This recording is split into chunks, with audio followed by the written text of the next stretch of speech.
Hello friends, welcome back to my channel Arise World. ഇന്ന് ഞാൻ നിങ്ങളായിട്ട് ഷെയർ ചെയ്യാൻ പോകുന്നത് ഒരു സ്പെഷ്യൽ റെസിപ്പിയാണ്. ഇതൊരു പർദ എഗ് നൂഡിൽസ് ആണ്. ഇത് കാണാൻ നല്ല അട്രാക്റ്റീവ് ആണ്, അതുപോലെ തന്നെ കഴിക്കാനും നല്ലൊരു ടേസ്റ്റി ആയിട്ടുള്ള ഒരു റെസിപ്പി കൂടിയാണ്. കുട്ടികൾക്കെല്ലാം നല്ലപോലെ ഇഷ്ടപ്പെടുന്ന ഒരു ഐറ്റം കൂടിയായിരിക്കും. സോ ഇതെങ്ങനെ നമുക്ക് തയ്യാറാക്കാമെന്ന് നോക്കാം. അതിനു മുന്നേ എൻ്റെ ചാനൽ ഒന്ന് സബ്സ്ക്രൈബ് ചെയ്തേക്കണേ, കൂടെയുള്ള ബെല്ലൈക്കൺ കൂടെ ഒന്ന് ക്ലിക്ക് ചെയ്യണം. എന്നാൽ പിന്നെ വീഡിയോയിലോട്ട് പോവാം.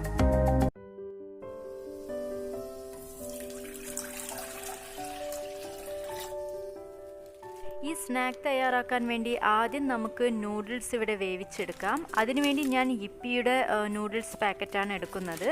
2 പാക്കറ്റാണ് ഞാനിവിടെ എടുക്കുന്നത്. അപ്പോൾ വെള്ളം അത്യാവശ്യം തിളച്ച ശേഷം നമുക്കിതിലോട്ട് നൂഡിൽസ് ആഡ് ചെയ്ത് കൊടുക്കാം. ഞാനിവിടെ നൂഡിൽസിൻ്റെ മസാല ഇപ്പോൾ ആഡ് ചെയ്യുന്നില്ല, അത് നമുക്ക് വെജിറ്റബിൾസ് ആഡ് ചെയ്യുന്ന ടൈമിൽ ചേർത്ത് കൊടുക്കാവുന്നതാണ്. അപ്പോൾ ഇത് നമ്മൾ തിളയ്ക്കുമ്പോൾ തന്നെ കുറച്ച് ഉപ്പും അതിൻ്റെ കൂടെ ഓയിലും ആഡ് ചെയ്ത് കൊടുക്കാം. അത് നൂഡിൽസ് ഒട്ടിപ്പിടിക്കാതിരിക്കാൻ വേണ്ടിയിട്ടാണ്. നൂഡിൽസ് എല്ലാം ഇവിടെ നല്ലപോലെ കുക്കായി വന്നിട്ടുണ്ട്. ഇനി നമുക്കിത് സ്ട്രെയിൻ ചെയ്യാം. ഇനി ഒരു പാനിൽ നമുക്ക് കുറച്ച് ഓയിൽ ആഡ് ചെയ്ത് കൊടുക്കാം.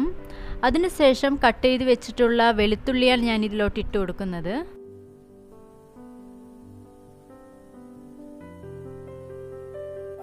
അതിനുശേഷം ഞാൻ ആഡ് ചെയ്യുന്നത് അരിഞ്ഞു വെച്ചിട്ടുള്ള പച്ചമുളകാണ്. ഇനി ഒരു സവാള പൊടിയായി അരിഞ്ഞതും കൂടി ഞാൻ ഇതിലോട്ട് ചേർത്ത് കൊടുക്കുന്നുണ്ട്. ഇനി ഇതെല്ലാം നമുക്ക് നല്ലപോലെ ഒന്ന് വഴറ്റി കൊടുക്കണം. ഒരുപാട് വഴറ്റേണ്ട ആവശ്യമില്ല, ജസ്റ്റ് ഒന്ന് വഴറ്റിയാൽ മതിയാവും. ഉള്ളിയെല്ലാം ഇവിടെ നല്ലപോലെ വഴണ്ട് വന്നിട്ടുണ്ട്. ഇനി ഇതിലോട്ട് നമുക്ക് കുറച്ച് ഉപ്പ് ആഡ് ചെയ്ത് കൊടുക്കാം. അതിനുശേഷം ഒരു ക്യാരറ്റ് പൊടിയായി അരിഞ്ഞതും ഒരു ക്യാപ്സിക്കത്തിൻ്റെ പകുതി ഇതുപോലെ സ്ക്വയറായി അരിഞ്ഞതും കൂടെ ഞാൻ ഇതിലോട്ട് ആഡ് ചെയ്ത് കൊടുക്കുകയാണ്. ഇനി ഇതെല്ലാം നല്ലപോലെ ഒന്ന് വഴറ്റിയ ശേഷം നമുക്ക് നൂഡിൽസ് മസാല ഇതിലോട്ട് ആഡ് ചെയ്ത് കൊടുക്കാം. ഞാനിവിടെ 2 പാക്കറ്റാണ് ആഡ് ചെയ്ത് കൊടുക്കുന്നത്.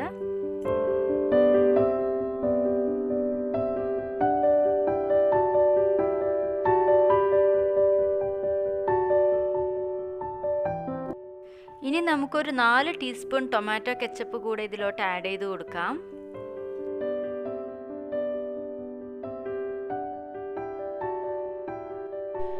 ഇനി നമുക്ക് ഒരു തക്കാളി പൊടിയായി അരിഞ്ഞത് കൂടി ഇതിലോട്ട് ആഡ് ചെയ്ത് കൊടുക്കാം. അപ്പോൾ തക്കാളിയുടെ ഒരു മോയ്സ്ചറൊക്കെ ഇതിൽ കിട്ടും.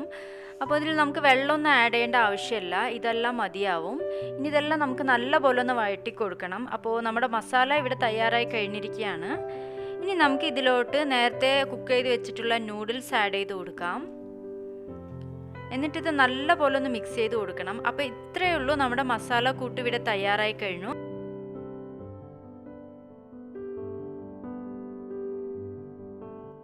ഇനി ഞാൻ എടുക്കുന്നത് ഒരു റൗണ്ട് ബൗളാണ്. ഇതിലോട്ട് നമ്മൾ ആ നൂഡിൽസിൻ്റെ ചൂടോടെ തന്നെ ഇട്ട് കൊടുക്കണം. എന്നിട്ട് നല്ലപോലെ ഒന്ന് പ്രസ് ചെയ്ത് കൊടുക്കണം. അതിനുശേഷം ഒരു പ്ലേറ്റ് കമിഴ്ത്തി നമുക്ക് ഈ ഷേപ്പിൽ, ഈ ബൗളിൻ്റെ ഷേപ്പിൽ നമുക്ക് ഈ നൂഡിൽസിനെ ആക്കിയെടുക്കാം. അപ്പോൾ കൊണ്ട് നല്ല ഭംഗിയായിട്ട് ഈ നൂഡിൽസ് ഇവിടെ വന്നു കഴിഞ്ഞു. ഇനി നമുക്ക് ഈ നൂഡിൽസിനെ ഒന്ന് കവർ ചെയ്തെടുക്കാം. അതിനുവേണ്ടി ഞാനിവിടെ 2 മുട്ടയാണ് എടുക്കുന്നത്. അതിലോട്ട് കുറച്ച് പെപ്പർ പൗഡറും മഞ്ഞൾപ്പൊടിയും പിന്നെ ഉപ്പും ആഡ് ചെയ്ത് കൊടുക്കുകയാണ്. എന്നിട്ടിത് നല്ലപോലെ ഒന്ന് മിക്സ് ചെയ്ത് കൊടുക്കാം. അതിനുശേഷം നമുക്ക് ഈ മുട്ട ഒന്ന് ഫ്രൈ ചെയ്തെടുക്കണം.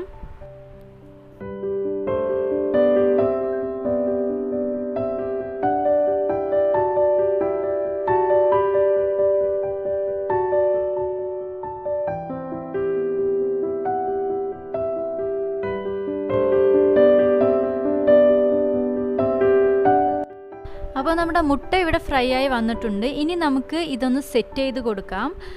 അപ്പോൾ ഈ നൂഡിൽസിൻ്റെ മുകളിലായിട്ട് ഞാൻ ഈ മുട്ട ഒന്ന് വെച്ച് കൊടുക്കുകയാണ്. എന്നിട്ട് അതിൻ്റെ സൈഡ്സ് എല്ലാം ഇതിനടിയിലോട്ട് ഒന്നിങ്ങനെ ഇതുപോലെ നല്ല ഷേപ്പിലായിട്ടൊന്ന് സെറ്റാക്കി കൊടുക്കുകയാണ്. ഇനി നമുക്ക് ഇതെല്ലാം ഒന്ന് കട്ട് ചെയ്തെടുക്കാം. അപ്പോൾ നമ്മളുടെ പർദ നൂഡിൽസ് ഇവിടെ തയ്യാറായി കഴിഞ്ഞിരിക്കുകയാണ്. ഇത് കഴിക്കാനും വളരെയധികം ടേസ്റ്റാണ്, അതുപോലെ കാണാൻ നല്ലൊരു അട്രാക്റ്റീവ് ആയിട്ടുള്ള ഒരു സ്നാക്ക് റെസിപ്പി കൂടിയാണ്. കുട്ടികൾക്കെല്ലാം വളരെയധികം ഇഷ്ടപ്പെടുന്ന ഒരു ഐറ്റം കൂടിയാണ്. സോ നിങ്ങളെല്ലാവരും ഇതൊന്ന് ട്രൈ ചെയ്ത് നോക്കണം, എന്നിട്ട് എന്നോട് കമൻറ്റ് ചെയ്യണം. ഈ വീഡിയോ ഇഷ്ടമായാൽ ലൈക്ക് ചെയ്യണം, നിങ്ങളുടെ ഫ്രണ്ട്സ് ആൻഡ് ഫാമിലിക്ക് ഷെയർ ചെയ്യണം, എൻ്റെ ചാനൽ ഒന്ന് സബ്സ്ക്രൈബ് കൂടെ ചെയ്യണം. ഇനിയും ഇതുപോലുള്ള നല്ല കുറേ വീഡിയോസുകളുമായി കാണുന്നത് വരെ bye, take care, have a nice day.